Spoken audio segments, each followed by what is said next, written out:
دنیا کے ایک حصے پر کچھ برسوں سے جو ہے وہ جنگ کا ماحول مسلط ہو گیا ہے، اور اس میں ایک اور بات یہ بھی ہے کہ جنگ کی تپش مسلمان ملکوں کو زیادہ اپنی لپیٹ میں لیے ہوئے ہے، بلکہ ممالک ہی نہیں، مسلمانوں کو۔ تو اب اس میں مطلب ہمیں جس سنجیدگی کا اور جس طرح کے پازیٹیو پیشن کا مظاہرہ کرنا چاہیے وہ سر دست ہمارے یہاں دکھائی نہیں دے رہا۔ سب سے پہلی بات یہ ہے کہ جنگ کو انسانی مسئلہ سمجھنا، دوسرے یہ کہ جنگ میں فریق مظلوم اور ظالم میں تقسیم کرنا، یعنی جنگ کی بیشتر صورتیں ظلم کی بنیاد پر وجود میں آتی ہیں، تو اگر ہم ظلم کو مشروط کریں گے کسی اور شرط سے، یعنی مظلوم کی مدد کرنے سے پہلے ہم کچھ اور باتیں اس سے پوچھنا چاہیں گے، اور اگر ہماری پوچھی ہوئی وہ باتیں ان کا جواب مظلوم نہ دے سکے تو ہم اس کی طرف سے منہ پھیر لیں گے۔ یہ رویہ مطلب جس تہذیب نے بھی اختیار کیا، اس تہذیب پہ جب بھی کوئی بحران آیا تو اسے خود اپنے اندر سے وہ قوت ابھارنے میں مشکل پیش آئی جو بحرانوں سے بچنے کے لیے درکار ہوا کرتی ہے، اور وہ قوت اپنے ایسنس میں انسانی اور اخلاقی ہوتی ہے، محض نظریاتی نہیں ہوا کرتی۔ تو اس بات کو ہمیں بہت اچھی طرح سمجھنا چاہیے، اور آج ہم گویا اپنے محاسبے کی غرض سے اور اپنے آپ کو خود اپنے تزکیے کی طرف متوجہ کرنے کے لیے کریں گے۔ تو پہلی بات یہ کہ یہ جنگ جس نے اب مسلط نظر آ رہی ہے، یہ ہندوستان پاکستان کے تناظر میں بات نہیں کہہ رہا، ایک جنرل تناظر میں، کہ اب یہ لگ رہا ہے کہ طاقت جو ہے وہ خود کو منوانے کا فیصلہ کر چکی ہے، اور اپنے راستے میں آنے والی ہر رکاوٹ کو وہ بے دردی سے گرانے پر تلی ہوئی ہے۔ اب اس طاقت کا کوئی نظریہ نہیں رہ گیا، طاقت کی کوئی منطق نہیں رہ گئی، اور نہ طاقت کسی استدلال پر قائم ہونے کی محتاج رہی ہے، اور نہ کوئی استدلال اس سے ہماری حفاظت کر سکتا ہے۔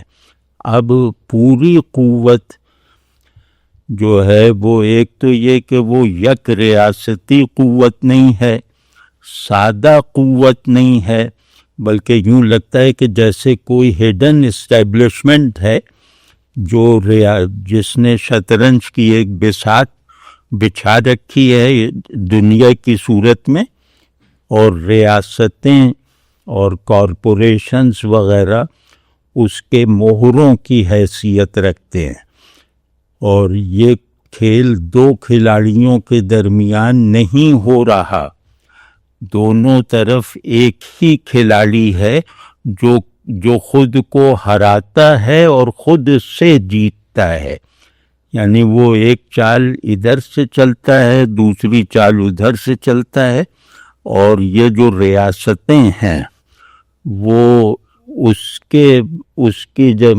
کی طے شدہ فتح و شکست کو جو ہے وہ جیسے سامنے لے آتی ہیں کہ یہ ہار گیا وہ جیت گیا۔ تو اس کو سمجھے کہ اب یہ سادہ معاملات نہیں ہیں کہ مسیحی مسلمانوں سے لڑ رہے ہیں، کمیونسٹ جو ہیں وہ بلیورز سے برسر پیکار ہیں، اب چیزوں پر سے اس طرح کی نظریاتی گرفت ہٹ چکی ہے، اور یہ ہٹے ہوئے بھی کوئی 100 برس کے قریب ہو چکے ہیں اور ہمیں اس کی ابھی خبر نہیں ہے، اور اگر یہ ہمارا نقصان ہے تو اس نقصان کو پورا کرنے یا اس سے بچنے کی سرے سے کوئی تیاری نہیں ہے، کیونکہ اب انسانی زندگی پر اثر انداز ہو سکنے والا ہر علم، ہر خیال، وہ طاقت کے کارندے کی حیثیت رکھتا ہے۔ اب دنیا طاقت کے اشارے ابرو پر چلتی ہے، اور طاقت بھی بہت پیچیدہ اور کامپلیکس پاور، جو علوم ایجاد بھی کرتی ہے، علوم فنا بھی کرتی ہے۔ تو غرض یہ کہ ہمارے اچھے برے کی تشکیل کرنے والی سارے چینلز اب ایک ہی طاقت کے قبضے میں ہیں۔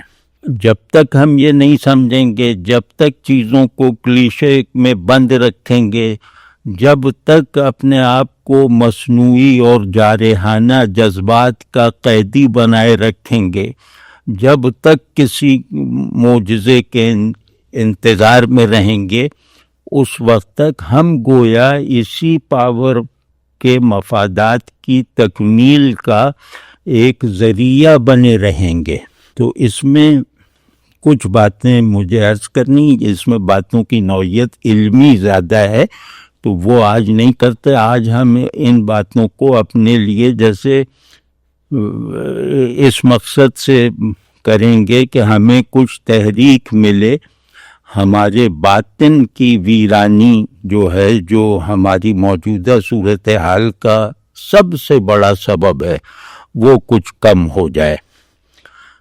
تو پہلے یہ کہ جنگ کا مقصد، یعنی کلاسیکلی جنگ کا مقصد کیا ہوتا ہے، یعنی جنگ کی کس مقصد سے جاتی ہے ایک معیاری انسانی دنیا میں، اور جنگ کا جواب، حملے کا جواب کس غرض سے دیا جاتا ہے۔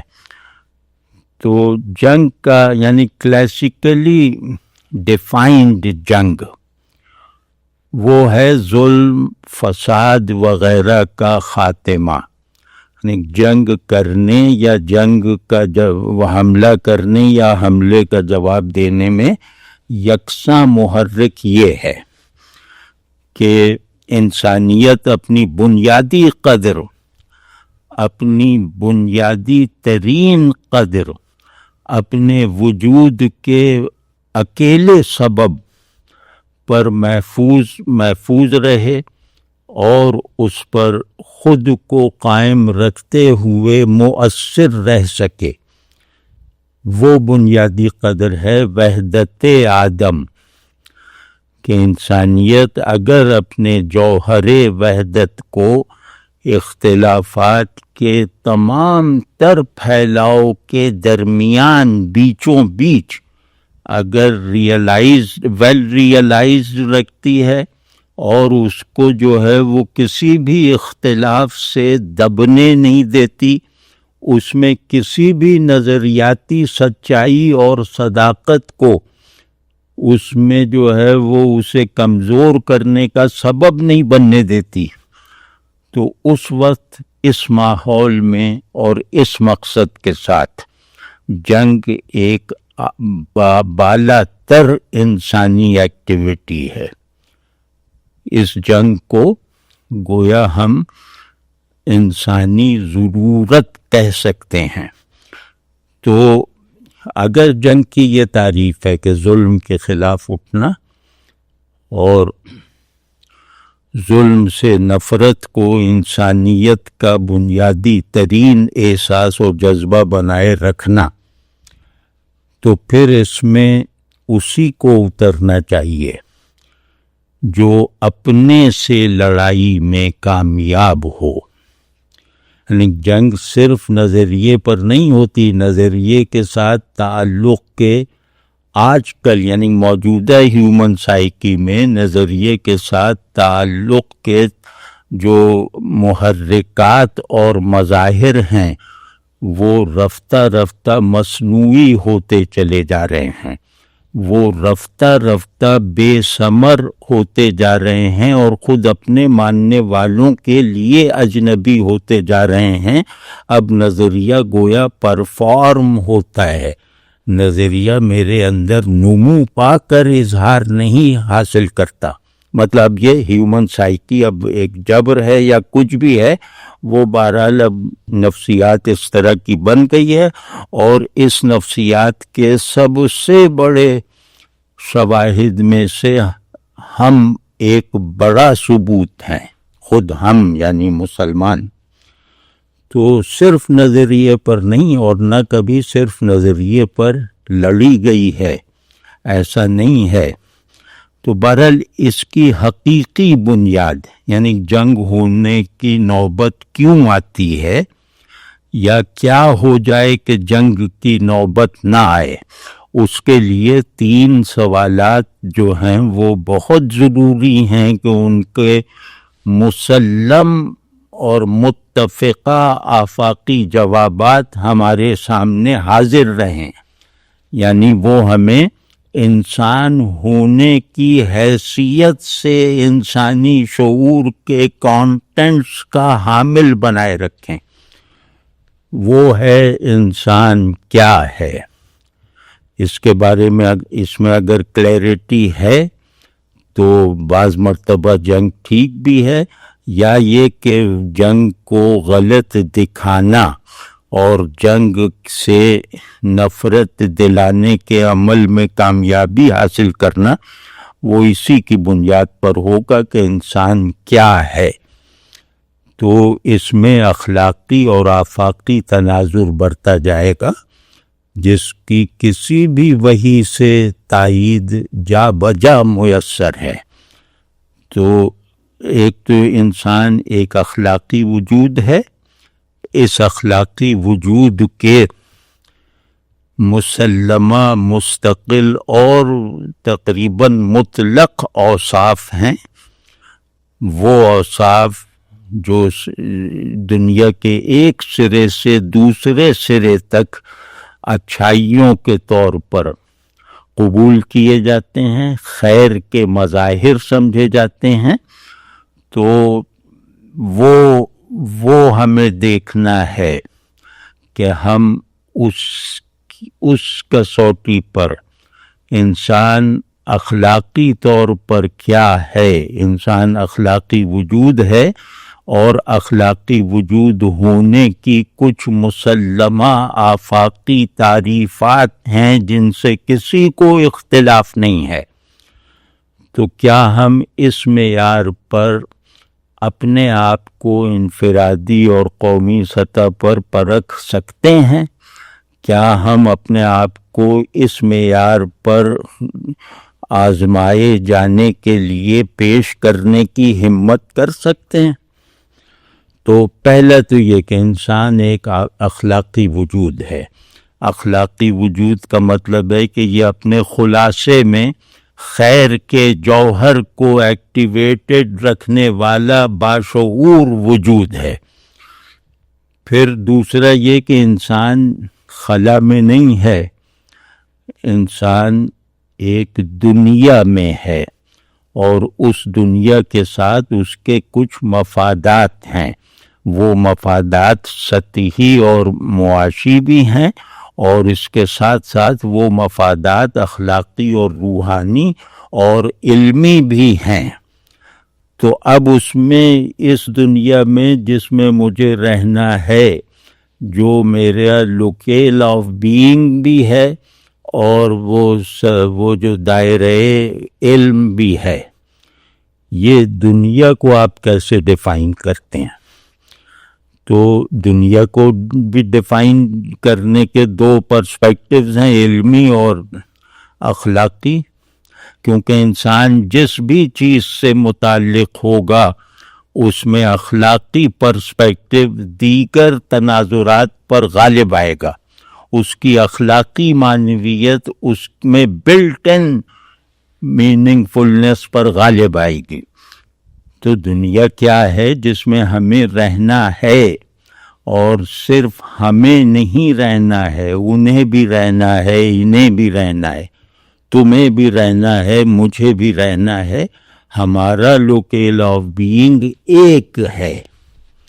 اور پھر یہ کہ اس کی جو اس حیثیت پر تاکید کرنے کا جو راستہ ملتا ہے وہ یہ کہ اس کا علم بھی متفقہ وسائل سے اور متفقہ ضرورت سے حاصل کیا جاتا ہے، یعنی دنیا سے ذہنی، اخلاقی، علمی افادیت کے جو اوپننگز ہیں ان کو زیادہ سے زیادہ کرتے چلے جانے کا راستہ بھی وہ گلوبل ہے، یونیورسل ہے۔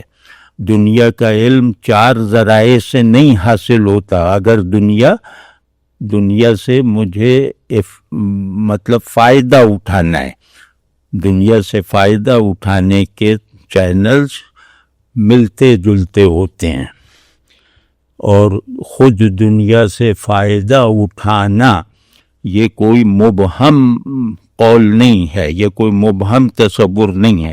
دنیا سے فائدہ اٹھانا ہے مجھے اپنی زندگی کو آرام سے گزارنے کے لیے، دنیا سے اتنا ہی فائدہ اٹھانا ہے کہ اسے نقصان نہ پہنچے، یہ چشمہ بالکل خشک نہ ہو جائے، اور دنیا کے ساتھ مجھے اس تعلق کو محسوس کرنا ہے جس میں لین دین کا عمل جاری رہے، یعنی میں جتنا دنیا سے لیتا ہوں شاید اس سے کچھ زیادہ دنیا کو دیتا بھی ہوں، اور اس توازن میں جو ہے وہ بگاڑ نہیں آنے دیتا۔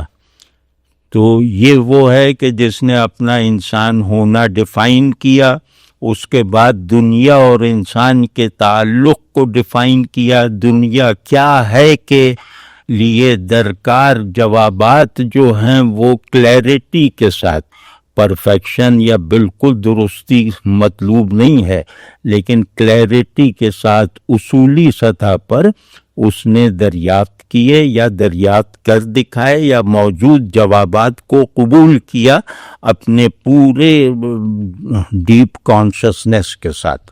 کیا دنیا کیا ہے کا اخلاقی اور علمی پرسپیکٹو ہمیں دیکھنا چاہیے کہ ہم میں موجود ہے۔ کیا ہم دنیا کو علمی زاویے سے اس طرح دیکھتے ہیں کہ ہم یہ جواب دے سکیں کہ ذہن کے لیے، عقل کے لیے، شعور کے لیے دنیا کیا ہے، یعنی ذہن اور دنیا میں کورسپونڈنس کی نوعیتیں کیا کیا ہیں؟ تو یہ دیکھنا چاہیے ہمیں۔ اسی طرح یہ کہ دنیا اپنے قدرتی مظاہر میں وہ جو ہے وہ دنیا آسمان کو بھی اپنے اندر سمیٹے ہوئے ہے، کوئی دنیا آسمان سے خالی نہیں ہے۔ تو کیا میں دنیا کو دیکھنے کا آسمانی اور اخلاقی تناظر نتیجہ خیز اور ریلیونٹ حالت میں اپنے اندر موجود پاتا ہوں؟ اب یہ سب سوال مجھے کرنے ہیں، مجھے بطور فرد بھی کرنے ہیں اور ہمیں کرنے ہیں بطور قوم یا بطور امت یا بطور کسی بھی کلیکٹیویٹی کے۔ تو اس میں مطلب بھائی اس میں ہم نے کوتاہی کر رکھی ہے، اور وہ کوتاہی اتنا طول پکڑ گئی ہے کہ اب جیسے اس کی وہ ہمارے لیے مجبوری بن گئی ہے۔ یعنی ہم اگر اس کوتاہی کو کسی کے یاد کروانے سے دور کرنے کے لیے کھڑے بھی ہو جائیں تو ہمیں راستہ نہیں سجھائی دیتا، ہمیں ماحول نہیں ملتا اس کوتاہی کو دور کرنے میں مدد کرنے والا۔ نہ ریاست اس کی مدد کرتی ہے، نہ اس میں مددگار ہے، نہ سوسائٹی اس میں تعاون کرتی ہے، نہ ہمارا نظام تعلیم، نظام معاشرت، نظام حکومت، نظام انصاف، یعنی پوری کلیکٹیو آرڈرنگ جو ہے وہ اس میں میری مدد کرتی ہے۔ بلکہ یہ کہ یہ ارادہ ایک جذباتی رو کے طور پہ تو پیدا ہوتا ہے، لیکن یہ کہ یہ کسی نتیجے تک نہیں پہنچتا. تو ظاہر ہے کہ آدمی کو بہت بڑے معاملات میں جو ہے وہ باہر کی کمک چاہیے. آدمی کو کم از کم دوسرے آدمیوں کی مدد چاہیے، ان کی مطلب حمایت چاہیے، ان کے ساتھ ہم کار اور ہم حال ہونے کا ماحول چاہیے. تو یہ سب مطلب ہمیں دیکھنا چاہیے کہ ہمارے یہاں ہے یہ سب کچھ. تو پھر یہ کہ اگلا جو مسئلہ ہے وہ یہ ہے کہ انسان قوموں کی حیثیت سے منقسم ہے، اور ایسا کوئی دور نہیں رہا تاریخ انسانی میں جب یہ اجتماعی سطح پر دوسرے اجتماع سے مختلف نہ ہو. یہ اختلاف اصولی بھی ہو سکتا ہے، یہ اختلاف علمی اور نظری بھی اور تہذیبی بھی ہو سکتا ہے، لیکن یہ کہ اجتماعیتوں، یہ جو کلیکٹیویٹیز، اس کو جمع کا صیغے، اس کے لیے جمع کا صیغہ جائز ہی اس لیے ہوا ہے کہ ہمارے جو کلیکٹیو آرڈرز ہیں، چاہے وہ ریاستوں کی صورت میں ہوں، چاہے سوسائٹیز کی لیمیٹیشنز کے ساتھ ہوں، وہ کچھ بنیادوں پر ایک دوسرے سے ممتاز ہیں یا مختلف ہیں. تو یہ جیسے اصول فطرت دکھائی دیتا ہے. تو کوئی ایسی کوئی بائنڈنگ تھیوری یا بائنڈنگ ڈسکورس ابھی جو ہے وہ عمل میں نہیں آیا جو اجتماعیتوں کا صیغہ جو ہے وہ غلط قرار دے کہ نہیں بھائی یہ تو گرامر میں بھی غلط ہے کلیکٹیویٹیز کہنا. ابھی تک آدمی اس درجے کو نہیں پہنچا ہے کہ وہ اجتماعیتوں میں پیدا ہونے والی تقسیم کو ایک خودکار اور خودرو طریقے سے جو ہے وہ ختم کر سکے. تو اور نہ ایسا ممکن ہے.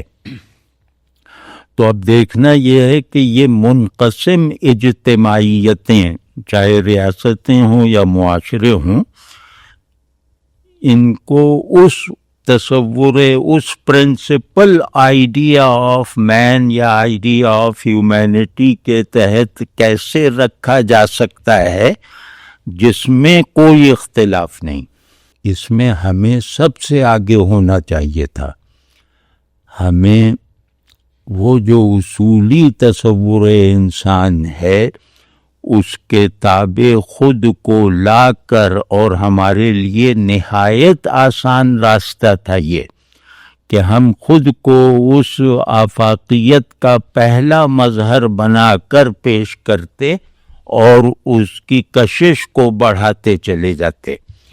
لیکن ایسا نہیں ہو سکا. اس میں ہماری بھی کوتاہی ہوگی یا کسی کی بھی بے حسی ہو، لیکن بہرحال ایسا ہو نہیں سکا.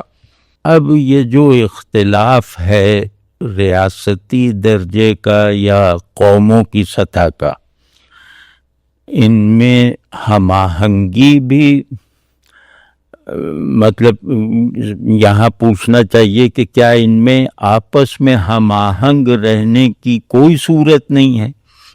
یعنی قومی اختلاف، یعنی قوموں کو تقسیم کر دینے والے اختلافات، ظاہر ہے کہ وہ بڑے ہوں گے، تو لیکن کیا ان اختلافات کی موجودگی میں اور بٹے ہوئے رہنے کی حالت میں ان کے درمیان ہم آہنگی ممکن ہے؟ تو اگر ممکن نہیں ہے تو پھر وہ تصور انسان غلط ہے، جس کی مذہبی اور غیر مذہبی سب لوگ جس کی کے حامی ہیں، جس کا اس بات کرتے ہیں، پھر وہ تصور انسان غلط ہے. اگر آپس میں منقسم کلیکٹیویٹیز ایک ہارمونی اور ایک ہم آہنگی میں نہیں رہ سکتی اگر یہ فیصلہ ہم کر لیں تو اس کا مطلب ہے کہ ہمیں اب انسان کی ایک نئی ڈیفینیشن کی ضرورت ہے۔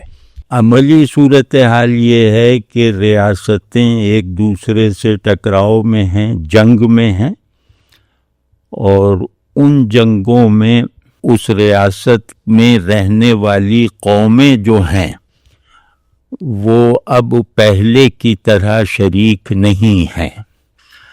یہ ایک نیا مظہر پیدا ہوا ہے، گو کہ ابھی اس کا اظہار ابتدائی نوعیت کا ہے، لیکن یہ مظہر تاریخ میں جیسے شاید پہلی مرتبہ پیدا ہوا ہے کہ ریاستوں کی جنگ ان ریاستوں کے عوام میں دشمنی کا سبب بننے میں اب کمزور ہوتی جا رہی۔ یہ نہیں کہ وہ ختم ہو گیا، لیکن اب کمزور ہوتی جا رہی ہے۔ تو اس سے مطلب یہ ایک خیر کا پہلو یا امید کا پہلو یہ پیدا ہوا۔ تو اس سے کیا مطلب ہم نکال سکتے ہیں؟ مطلب اس جیسے قدرتی طور پر پیدا ہونے والے موقع سے ہم کیا فائدہ اٹھا سکتے ہیں، اور جنگ کو ریاستی سطح تک رکھتے ہوئے بھی ہم ریاستی ایجنٹس کی طرح، ریاستی نمائندوں کی طرح اس جنگ میں شرکت کے لیے کس طرح کوالیفائی کر سکتے ہیں، اپنے تصور انسان میں راسخ اخلاقی جوہر کو بیدار رکھتے ہوئے۔ تو وہ ہمیں سوچنا ہے، اور سوچنا کیا ہے؟ مطلب جو ہے اس کی طرف متوجہ ہونا ہے۔ تو اس میں کچھ بات میں جیسے عرض کرنا چاہتا ہوں کہ جنگ، تصادم، ٹکراؤ، ایسا ٹکراؤ جو دوسرے کی فنا کا خواہش مند ہو، مطلب انتہا پہ لے جا کے دیکھیں، یا یہ کہ ایسا ٹکراؤ جو دوسرے کو اپنے لیے خطرہ نہ بننے دے، یہ جنگ کی دوسری صورت ہے۔ تو کوئی بھی صورت ہو، جنگ نظام فطرت کا حصہ ہے۔ تصادم ایک ڈائلیکٹیکل پیٹرن ہے، یہاں پر وجود تضادات کی جنگ ہے۔ تو اب یہ نظام فطرت کا حصہ، اور اب اس نظام فطرت کا جس میں انسان بھی داخل ہے، انسان اس سے مختلف یا اس سے غیر متاثر نہیں ہے، کیونکہ وجود کی اصولی سطحوں پر انسان اور دنیا میں، انسان اور دیگر موجودات میں کوئی ایسا اصولی امتیاز نہیں ہے جو ان کی پرنسپیلٹی کو الگ الگ دکھا سکے۔ تو اب یہ جو جنگ ہے، یعنی جو کوئی ایک لمحہ حرکت کا ایسا نہیں ہے جس میں یہ جنگ جاری نہ ہو۔ جنگ سے مراد تضادات کے درمیان ٹکراؤ۔ تو اب ہمیں سمجھنا چاہیے کہ بھئی جنگ تو ہم نے بہت جھیلی ہے، جنگ کے لیے تو ہم ہر کمر بستہ ہیں، اس کے لیے جو جوش اور جذبات چاہیے وہ سب ہم رکھتے ہیں، اور ان جذبات پر ہم بھروسہ کر کے جیسے جنگ کا شوق سے انتظار کرنے کی بھی ایک روایت رکھتے ہیں۔ تو تھوڑا سا یہاں ٹھہر کر یہ دیکھنا چاہیے کہ یہ نظام فطرت کا حصہ ہے، تو کیا میں اپنے آپ کو نظام فطرت کی ایک کانشس بینگ سمجھ کر اس کا کوئی تصور رکھتا ہوں؟ کیا میں وہ جنگ جو قانون قدرت ہے، اس قانون قدرت کے ساتھ خود کو مثبت طریقے سے اور مطلب اپنے مفاد کو پورا کرتے رہنے کی حالت میں شریک رہ سکتا ہوں یا نہیں؟ اس کا ہمارے یہاں بہت واضح جواب ہے۔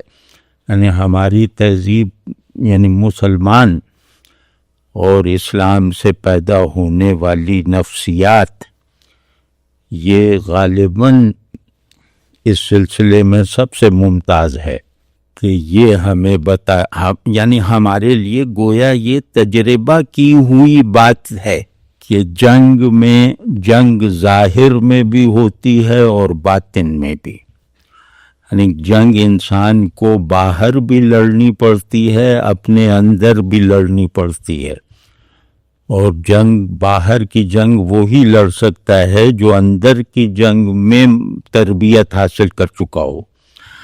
تو اب یہ تو واضح ہے نا کہ جس نے اپنے آپ کو زیر نہیں کیا وہ باہر کی جنگوں میں بھی فتح حاصل نہیں کر سکتا. فتح اسی معنی میں، اسی تصور انسان کی روشنی میں جو ہمارے دین میں اپنی پوری تکمیلی حالت کے ساتھ بیان ہو کر ہمارے لیے ایک ذمہ داری کی حیثیت رکھتی ہے. دوسروں سے جنگ یہ مجبوری ہے، خود سے جنگ یہ ضروری ہے. تو اور یہ خود جو ہے یہ صرف انفرادی نہیں ہے، یہ خود اجتماعی ہے. تو انفرادی بھی ہے، اجتماعی بھی ہے. تو کیونکہ اپنے سے جنگ کیوں ضروری ہے کہ ہم انسان بننے کے عمل میں مستعد اور چوکس رہیں، سنجیدہ رہیں، اور اس کے لیے جو بھی ہمیں اب انسان رہنے میں جو رکاوٹیں اور مزاحمتیں اپنے اندر یا باہر نظر آئیں وہ ہم اس سے لڑیں، اس کو گرانے کی کوشش کریں. تو ان رکاوٹوں کو ظاہر ہے کہ جنگی جذبے ہی سے گرایا جا سکتا ہے، خصوصاً ان رکاوٹوں کو جو آپ کے اندر ہیں. اندر والی رکاوٹیں زیادہ جوش دلاتی ہیں، زیادہ طاقت کا تقاضا کرتی ہیں. تو باہر کا کیا ہے؟ باہر کا میدان جنگ تو کبھی سجتا ہے ورنہ زیادہ تر تو خالی رہتا ہے نا. تو اندر کی رزم گاہ ہمیشہ پرشور رہتی ہے، اور جس کے اندر کی رزم گاہ پرشور نہیں ہے، باہر کی جنگ میں اس کی فتح بھی اس کے دین اور اس کی انسانیت کے لیے مضر ہے، خود اس کے لیے. تو لیکن اندر کی رزم گاہ کا بھی ایک قانون ہے کہ یہاں شکست بھی عارضی ہے اور فتح بھی. یہی قانون کہ شکست بھی عارضی ہے اور فتح بھی، یہ باہر کی جنگوں پر بھی وہ منطبق ہوتا ہے، ان پر بھی لاگو ہے.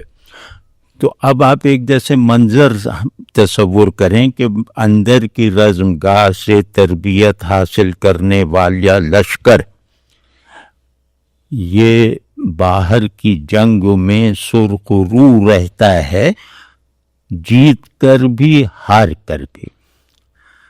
یہ کتنی بڑی کتنا بڑا ایک ایڈوانٹیج ہے، اور یہ تاریخ پر غالب رہنے کے لیے جو قوت درکار ہے اس کی کتنی بڑی فراہمی ہے کہ اندر کا مجاہد باہر کی جنگ جیت جائے تو بھی سرخرو ہے، ہار جائے تو بھی سرخرو ہے، کیونکہ یہاں بھی شکست اور فتح عارضی ہے.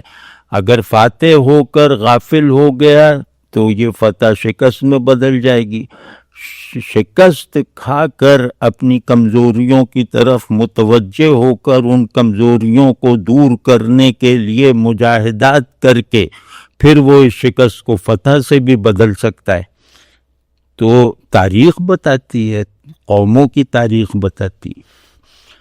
تو یہ جو اس کے لیے جو کنسٹرکٹ چاہیے، اب جیسے ہم کہیں امت مسلمہ کو کچھ باتوں پر بہت سنجیدگی، بے نفسی، خدا خوفی اور مستغفرانہ جذبے سے جو ہے وہ فوکس ہونا چاہیے.